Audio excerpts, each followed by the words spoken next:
తెలంగాణలో పంచాయతీ ఎన్నికలు బీసీ రిజర్వేషన్లు తేలిన తర్వాతే జరగనున్నాయి. ఇందుకోసం రాష్ట్ర ప్రభుత్వం చేపట్టిన సమగ్ర కుల సర్వే వివరాల ముసాయిదా మరో 2 రోజుల్లో ప్రభుత్వానికి అందనుంది. అనంతరం పూర్తి నివేదికను కేబినెట్ సబ్ కమిటీకి ఫిబ్రవరి 2 నాటికి అధికారులు అందజేయనున్నారు. ఆ వెంటనే సబ్ కమిటీ సమావేశమై నివేదికపై చర్చిస్తుంది.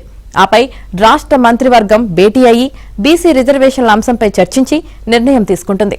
అనంతరం ప్రత్యేక అసెంబ్లీ సమావేశాలు ఏర్పాటు చేసి బీసీల రిజర్వేషన్లపై తీర్మానం చేసి కేంద్రానికి పంపనున్నారు.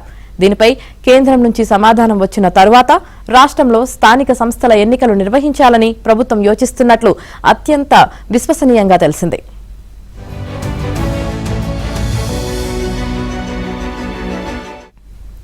తెలంగాణలో తాము అధికారంలోకి వచ్చాక స్థానిక సంస్థల ఎన్నికల్లో బీసీలకు రిజర్వేషన్ను 42% పెంచుతామని 2023 అసెంబ్లీ ఎన్నికల సమయంలో కాంగ్రెస్ హామీ ఇచ్చింది.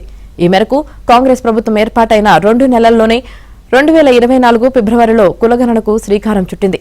ఈ సర్వేలో వచ్చిన వివరాల ఆధారంగా రాష్ట్రంలో బీసీల లెక్కలు తేలనున్నాయి. కాగా బీసీలకు ఖరారు చేయాల్సిన రిజర్వేషన్ల కోసం ప్రభుత్వం ప్రత్యేక కమిషన్ను కూడా నియమించింది. కుల సర్వేలో వచ్చిన వివరాలను ఇచ్చిన అనంతరం రిజర్వేషన్లను సూచిస్తూ ప్రత్యేక కమిషన్ ప్రభుత్వానికి నివేదికను సమర్పిస్తుంది.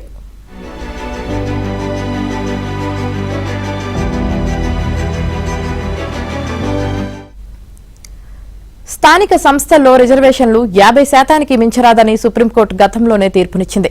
మరోవైపు ఎస్సీ ఎస్టీలకు వారి జనాభా ప్రకారం 27% రిజర్వేషన్ అమలు చేయాల్సి ఉంది. దీంతో ప్రస్తుతం బీసీలకు 23% రిజర్వేషన్ మాత్రమే అమలవుతుంది. ఇప్పుడు కుల సర్వేలో వచ్చిన వివరాల ఆధారంగా బీసీలకు 42% రిజర్వేషన్ అమలు చేయాలంటే మొత్తం రిజర్వేషన్లు 50% పరిమితిని దాటాల్సి ఉంటుంది. ఇందుకు కేంద్రం నుంచి ఆమోదం అవసరం. దీంతో బీసీలకు రిజర్వేషన్లు పెంచుకునేందుకు అవకాశమివ్వాలని, ఇందుకోసం పార్లమెంట్లో చట్టం చేయాలని కేంద్రాన్ని రాష్ట్ర ప్రభుత్వం కోరనున్నట్లు సమాచారం. ఒకవేళ ఈ విజ్ఞప్తిని కేంద్రం అనుమతించకపోతే స్థానిక ఎన్నికల్లో రాష్ట్ర ప్రభుత్వ వైఖరి ఉంటుందన్నది చర్చనీయాంశంగా మారింది. పాత పద్ధతిలోనే ఎన్నికల నోటిఫికేషన్ ఇచ్చి కాంగ్రెస్ పార్టీ పరంగా బీసీలకు 42% టికెట్లు ఇస్తుందా లేక ఇతర మార్గాలను అన్వేషిస్తుందా అన్నదానిపై స్పష్టత రావాల్సి ఉంది.